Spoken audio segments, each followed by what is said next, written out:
Revolution represent 107.3. Revolution and represent 107.3 FM. My name is Tariq. Now, listeners, you may remember not too long ago we had a spoken word artist by the name of Sully Breaks. Came down, dropped a live session, and a lot of you were excited about that. I was excited this morning when I opened up a package, had no idea what it was. Opened it up, put it in the player, pressed play, and it totally blew me away. It's his brand new piece from his brand new The Dorm Room EP. I'm going to have to let spoken word do what it does best and let it speak for itself. Brand new Sully Breaks.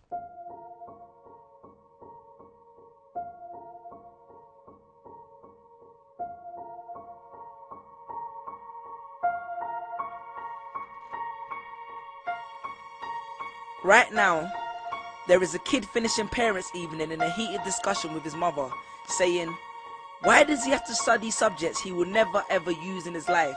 And she will look at him blank-eyed, stifle a sigh, think for a second, and then lie. She'll say something along the lines of, you know, to get a good job you need a good degree, and these subjects will help you get a good degree. We never had this opportunity when I was younger. And he will reply, but you were young a long time ago, weren't you, Mum?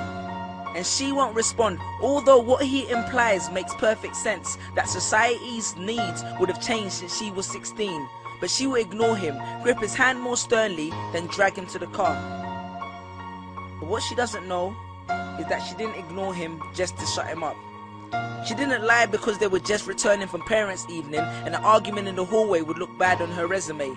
She won't lie because she's just spent the last 1 hour convincing a stern-faced teacher that she will ensure that her child studies more at home. No, she will lie simply because she does not know any better herself. Although her whole adult life she has never used or applied Pythagoras' theorem, pathetic fallacy, and still does not know the value of x, she will rely on society to tell her that her child, who has one of the sharpest minds in the school, is hyperactive, unfocused, easily distracted, and wayward. Students, how many equations, subjects, and dates did you memorize just before an exam never to use again? How many A grades did you get which were never asked for when you applied for a job? How many times have you remembered something 5 minutes just after the teacher said stop writing, only to receive your results 1 month later to realize that you were only 1 mark short of the top grade? Does that mean remembering 5 minutes earlier would have made you more qualified for a particular job? Well, on the application form it would have. We all have different abilities, thought processes, experiences and genes. So why is a class full of individuals tested by the same means?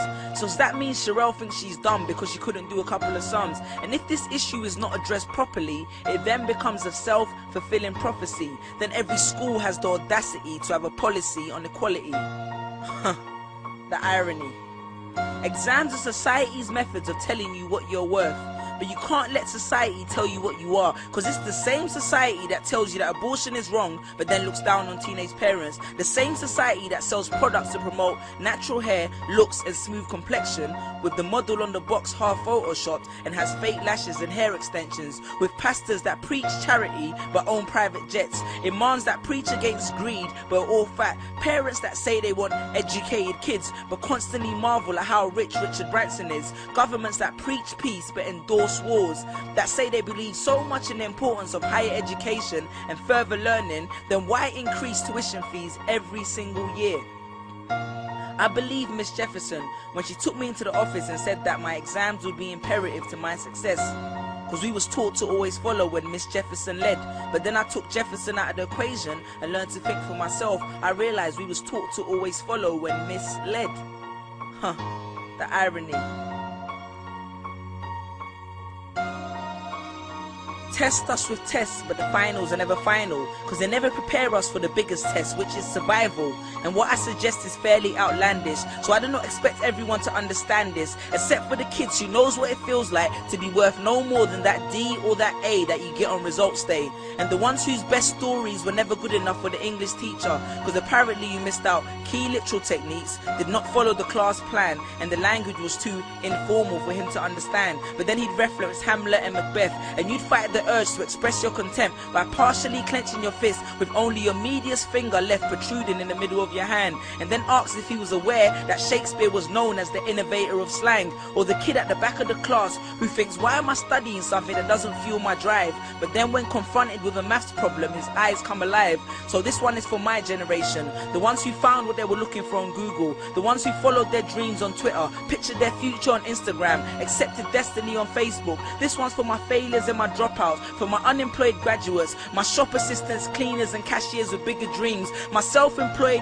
entrepreneurs, my world changers and my dream chasers, because the purpose of why I hate school but love education was not to initiate a worldwide debate, but to let them know that whether 72 or 88, 44 or 68, we will not let exam results decide our fate. Peace.